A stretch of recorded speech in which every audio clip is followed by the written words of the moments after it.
Hello everyone, मैं Naseem Ansari sir आप सबों का स्वागत करता हूं। जैसा कि आप सबों को पता चल ही चुका था कि झारखंड बीएड 2024-26 सेशन में जो लोग एडमिशन लेना चाह रहे हैं 2024 के सेशन में, तो इसका ऑलरेडी मैंने बता दिया था कि काउंसलिंग प्रोसेस स्टार्ट हो चुका है। काफ़ी हम लोग को वेट करना पड़ा, तो 2024 में जो एडमिशन हो रहा है बीएड में, तो ये प्रोसेस स्टार्ट हो चुका है काउंसलिंग का। लेकिन कोई ज़रूरी नहीं है कि सभी लोग को काउंसलिंग करना है, ठीक है। इसमें राइट जेसीबी बोर्ड की तरफ से ये परमिशन दे दिया गया है कि कोई भी स्टूडेंट, किसी भी सीएमएल रैंक वाला स्टूडेंट यहाँ पर अप्लाई कर सकता है। बट देखिए, आप कोशिश कीजिएगा कि यदि 10,000 तक का आपका सीएमएल रैंक हो, 10,000 तक का हो, या फिर 12,000 इस तरह का कुछ रैंक है, 10,000, 12,000, 11,000, 9,000 इस तरह का कुछ सीएमएल रैंक आपका है, तो पहला राउंड का काउंसलिंग करना आपके लिए अच्छा रहेगा। लेकिन 15,000 के आसपास है, 16,000 है, 15,000 है, 18,000 इस तरह का रैंक है, तो फिर आपको सेकंड राउंड में करना चाहिए, ठीक है। 20,000 से फिर ज़्यादा है, 20,000 से ज़्यादा है तो आपको सेकंड या थर्ड राउंड में करना चाहिए, ठीक है। 25,000 के आसपास जो है उनको सेकंड से स्टार्ट करना चाहिए। 20,000 के आसपास जिनका सीएमएल रैंक है उनको सेकंड राउंड से स्टार्ट करना चाहिए। बट यदि 15,000 से नीचे आपका सीएमएल रैंक है तो फिर आप चाहें तो रिस्क ले सकते हैं, फर्स्ट राउंड के काउंसलिंग में आप अप्लाई कर सकते हैं, ठीक है। अ, तो चलिए यहाँ पर एक बार डिटेल में मैं आप लोग को एक बार पढ़ देता हूँ, जो लोगों ने अभी तक नहीं देखा होगा। लिखा हुआ है कि बीएड बीपीएड में नामांकन के लिए 25 से रजिस्ट्रेशन, ठीक है। तो 25 तक, हाँ 25 तक रजिस्ट्रेशन। तो बीपीएड या फिर बीएड या एमपीएड या एमएड करने वाले जो भी कैंडिडेट हैं, जो 2024 का जेसीबी बोर्ड की तरफ से जो एंट्रेंस एग्जाम हुआ था, इसको जिन्होंने इस एग्जाम को दिया था और सीएमएल स्कोर कार्ड आपको मिल चुका है। बहुत से स्टूडेंट ऐसे भी हैं जिनको, जो कि एससी एसटी ओबीसी कैटेगरी के हैं, बट उनको यूआर में मिला है। तो हो भी सकता है कि आपने झारखंड से आपने ग्रेजुएशन नहीं किया होगा, या फिर इग्नू से आपने ग्रेजुएशन किया होगा। इस तरह का बहुत सारा रीजन होगा जिसके कारण आपको यूआर से आपका सिलेक्शन, यूआर आपका जो सीएमएल रैंक है वो आपको यूआर के थ्रू आपका सिलेक्शन यहाँ पर हुआ होगा, ठीक है। तो उससे आपको कोई दिक्कत नहीं, कैटेगरी में आपको कोई भी चेंजेस नहीं आएगा। बहुत से स्टूडेंट डरते होंगे कि सर स्कॉलरशिप मिलेगा कि नहीं। तो एससी एसटी ओबीसी कैटेगरी का आप स्टूडेंट है और यूआर से यदि आपका एडमिशन हो रहा है तो उससे कोई दिक्कत नहीं, आपका जो कैटेगरी है उसमें कोई चेंजेज नहीं आएगा, उसमें डरने की कोई ज़रूरत नहीं है। थोड़ा सा मैं अभी बिजी हूँ इसलिए लाइव नहीं आ पा रहा हूँ, बट आज मैं कोशिश करूँगा कि आज शाम को लाइव आऊँगा और आप में से हर एक स्टूडेंट का जिसका जो भी अब दिक्कत होगा, जो भी क्वेश्चन होगा, उसका आंसर मैं आज दूंगा, ठीक है। जेसीबी बोर्ड की तरफ से 30 को क्या लिखा हुआ है कि प्रोविजनल सीट अलॉटमेंट लेटर मिलेगा। हाँ, 30 जुलाई को आप लोग को अलॉटमेंट लेटर मिल जाएगा, ठीक है। फर्स्ट राउंड का काउंसलिंग का डेट क्या है, तो 18 जुलाई से लेकर 25 जुलाई तक, 18 से 25 जुलाई तक आप लोग काउंसलिंग कर सकते हैं, ठीक है। 18 से 25 जुलाई काउंसलिंग कर सकते हैं। कोई ज़रूरी नहीं है कि 18 को ही करना है, आप 19 को भी कर सकते हैं, 20 तारीख को भी कर सकते हैं, 21 को भी कर सकते हैं। चाहे 18 को करें काउंसलिंग या फिर 25 को करें, दोनों एक ही है, ठीक है। कोई उससे ऐसा नहीं कि जो पहले करेंगे उनको पहला मिल जाएगा, वैसा नहीं है। एक बार देखते हैं डिटेल में न्यूज़पेपर में क्या पब्लिश किया गया है। झारखंड संयुक्त प्रवेश प्रतियोगिता परीक्षा परिषद जेसीबी बोर्ड के द्वारा बीएड, एमएड, बीपीएड और एमपीएड कोर्स शैक्षणिक वर्ष 2024-26 के लिए, ठीक है। बीएड जो करेंगे तो 24-26 का 2 साल का सेशन होगा, लेकिन एकेडमिक ईयर जो है वो 24-25 का होगा, ठीक है। नेक्स्ट ईयर जो लोग एडमिशन लेंगे फिर उनका 25-26 होगा, इस तरह का। बट आप लोग का सेशन 24 से 26 तक रहेगा। मैं एडमिशन के लिए फर्स्ट राउंड काउंसलिंग का शेड्यूल जारी कर दिया गया है और इसमें एंट्रेंस एग्जाम में शामिल स्टूडेंट काउंसलिंग के लिए ऑनलाइन आवेदन जमा कर सकते हैं। जो लोग 2024 का एंट्रेंस एग्जाम नहीं दिए हैं झारखंड से, ठीक है, जो लोग नहीं दिए हैं झारखंड का, तो वो लोग 2024 में बीएड एडमिशन नहीं ले सकते हैं कहीं भी। पूरे झारखंड में आप किसी भी कॉलेज में यदि 24 का आपने एंट्रेंस एग्जाम नहीं दिया है तो फिर आप नहीं ले सकते हैं। हाँ, अदर स्टेट जो है, छत्तीसगढ़ है, एमपी है, अदर स्टेट है, वहाँ पर आप जाकर एडमिशन ले सकते हैं विदाउट एनी एंट्रेंस एग्जाम का भी।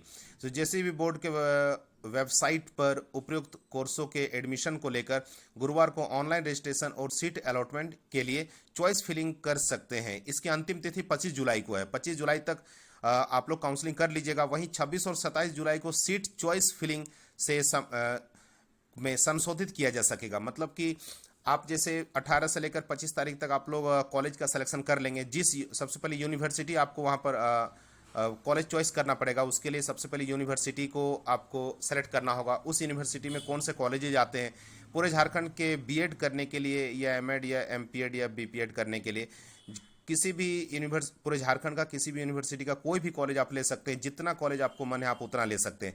मिनिमम एक कॉलेज लेना है और मैक्सिमम आपको जितना मन करे, ठीक है।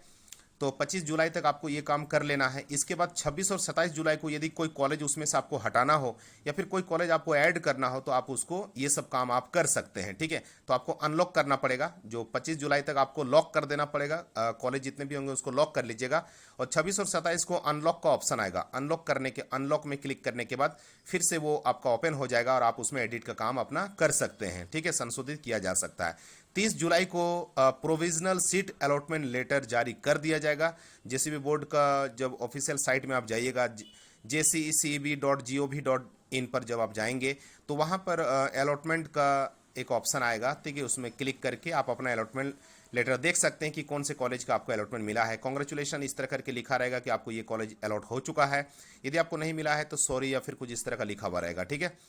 और जबकि 31 जुलाई से लेकर 7 अगस्त तक संबंधित कॉलेजों में डॉक्यूमेंट वेरिफिकेशन और एडमिशन होगा। जब आप लोग डॉक्यूमेंट लेकर जब कॉलेज जाएंगे तो सारा डॉक्यूमेंट आपको लेकर जाना है, एजुकेशनल क्वालिफिकेशन आपका, फिर उसके बाद रेसिडेंशियल कास्ट, फिर आधार कार्ड, फोटो, हर एक डॉक्यूमेंट आपको लेकर जाना है, ठीक है। सब कुछ लेकर जाना है। वहाँ पर आपका पेपर आपका चेक होगा। ग्रेजुएशन का जो मार्कशीट है वही सबसे ज़्यादा वहाँ पर आपका देखा जाएगा। ग्रेजुएशन का जो मार्कशीट है, आपका ऑनर्स क्या था और सब्सिडरी पेपर आपका कौन सा था, उसी के हिसाब से आपको सब्जेक्ट मिलेगा, ठीक है। बीएड में आप लोग को 2 मेथड पेपर मिलेगा, मतलब 2 सब्जेक्ट का आप टीचर आप बन सकते हैं बाद में स्कूल में, ठीक है। तो उसमें पहला मेथड पेपर 1 रहेगा आपका ऑनर्स पेपर से और मेथड पेपर 2 रहेगा आपका सब्सिडरी पेपर से, ठीक है। जैसे कॉमर्स यदि किन्हीं का था तो मेथड पेपर 1 आप लोग को कॉमर्स मिलेगा और मेथड पेपर 2 आप लोग को जनरली इकोनॉमिक्स दिया जाता है। कॉमर्स में 3 सब्जेक्ट आते हैं, अकाउंट्स हो जाएगा, इकोनॉमिक्स हो जाएगा और बिजनेस स्टडीज हो जाएगा, ठीक है। इस तरह का अलग अलग उसमें है, अकाउंट्स है, बीएसटी है, इस तरह से अकाउंट्स में रहेंगे, ठीक। और उस इकोनॉमिक्स, बीएसटी ये सब रहेगा अकाउंट्स में, कॉमर्स में रहेगा। और इस तरह करके आपको अलग अलग सब्जेक्ट आपको मिलाकर दिया जाएगा, ठीक। हाँ, नहीं, जैसे 2 पेपर है, जैसे कॉमर्स का मैं बता रहा हूँ कि कॉमर्स में पेपर 1 में जैसे कॉमर्स रहेगा, पेपर 2 इकोनॉमिक्स रहेगा। तो कॉमर्स भी 3 पार्ट से मिलकर बनता है, एक अकाउंट्स हो गया, इकोनॉमिक्स हो गया और अकाउंट्स हो गया और बीएसटी हो गया, इंटरप्रेन्योरशिप, बिजनेस इंटरप्रेन्योरशिप, ये सब आपका हो गया, ठीक है। और सेकंड आपका इकोनॉमिक्स हो गया। इस तरह करके आपको रहेगा।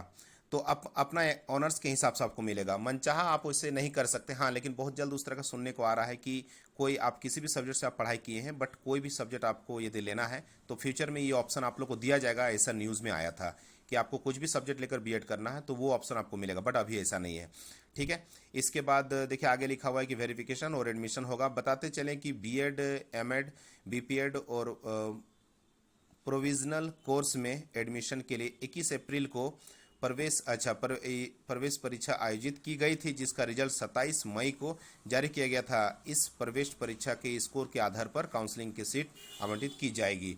यहाँ पर देखिए लिखा हुआ है, इधर देख सकते हैं, यहाँ क्या लिखा हुआ है कि काउंसलिंग के लिए यह है निबंधन शुल्क। क्या इसमें फ़ी लगेगा काउंसलिंग करवाने के लिए? तो काउंसलिंग के लिए अनारक्षित ईडब्ल्यूएस और BC1 और BC2 अभ्यर्थियों के लिए शुल्क 400 रुपया निर्धारित है। वहीं SC/ST, अच्छा हाँ, SC/ST और महिला के लिए काउंसलिंग शुल्क आपको 250 रुपया देना होगा। तो जो फीमेल कैंडिडेट हैं और फीमेल कैंडिडेट हैं बट आप यदि झारखंड से हैं, फीमेल कैंडिडेट, ठीक है, फीमेल कैंडिडेट है, SC/ST OBC कैटेगरी के हैं और झारखंड से हैं तो फिर आपको 250 लगेगा। लेकिन यदि आपका जनरल कैटेगरी यदि है, आपका जनरल है तो फिर आपको वहाँ पर 400 रुपया आपको लग जाएगा, ठीक है, और रुपया देना होगा। जेसीबी बोर्ड ने बीएड, एमएड, बीपीएड, एमपीएड में एडमिशन के लिए अधिक से अधिक विकल्प का चयन करने के लिए कहा है। जेसीबी बोर्ड का ये रिक्वेस्ट है सभी कैंडिडेट को, स्टूडेंट को, कि अधिक से अधिक कॉलेज का आप सिलेक्शन करें ताकि ज़्यादा चांस होगा, क्योंकि ज़्यादा कॉलेज आप सेलेक्ट करेंगे तो ज़्यादा चांस होगा कि कोई ना कोई कॉलेज आपको मिल सकेगा, ठीक है। तो आप लोग अप्लाई कर दीजिएगा। 18 से 25 जुलाई तक आप लोग को काउंसलिंग करवाना है। जिनका रैंक लो है वो लोग थोड़ा सा रुक जाएंगे। उनका चांस है कि 10 अगस्त से, कुछ लोग पूछ रहे थे कि सर सेकंड राउंड काउंसलिंग कब से होगा, तो चांस है कि 10 अगस्त से, बहुत ज़्यादा चांस है कि 10 अगस्त के आसपास में आप लोग का सेकंड राउंड का काउंसलिंग स्टार्ट हो जाएगा। तो जिनका रैंक थोड़ा लो है तो वो लोग काइंडली अभी रुक जाएं, क्योंकि पैसा आप पे कर देंगे काउंसलिंग में बट आपका पैसा वेस्ट हो जाएगा। तो जिनका 15,000 से जिनका रैंक लो है, 15,000 से लो है, ठीक है, वो लोग सेकंड राउंड में कीजिएगा तो ज़्यादा अच्छा रहेगा। मैं लगातार आप लोग के कंसल्ट में रहूँगा, आप लोगों को गाइड करता ही रहूँगा। आज शाम को बहुत ज़्यादा चांस है कि मैं आज लाइव आऊँगा, ताकि क्योंकि आप में से बहुत से स्टूडेंट का बहुत सारा क्वेश्चन है तो उसको मुझे सॉल्व करना है, ठीक है। फिर भी मैं रिप्लाई मैं कर ही रहा हूँ, आप लोग जो कमेंट कर रहे हैं बहुत हद तक मैं रिप्लाई कर दे रहा हूँ। थोड़ा सा बिजी हूँ इसीलिए ज़्यादा लाइव नहीं आ पा रहा हूँ, बट आज शाम को लाइव आऊँगा, ठीक है। फिर और जो कुछ पूछना रहेगा आज शाम को हम लोग बात करेंगे, कमेंट भी आप लोग कर सकते हैं। Okay, thank you everyone, God bless you.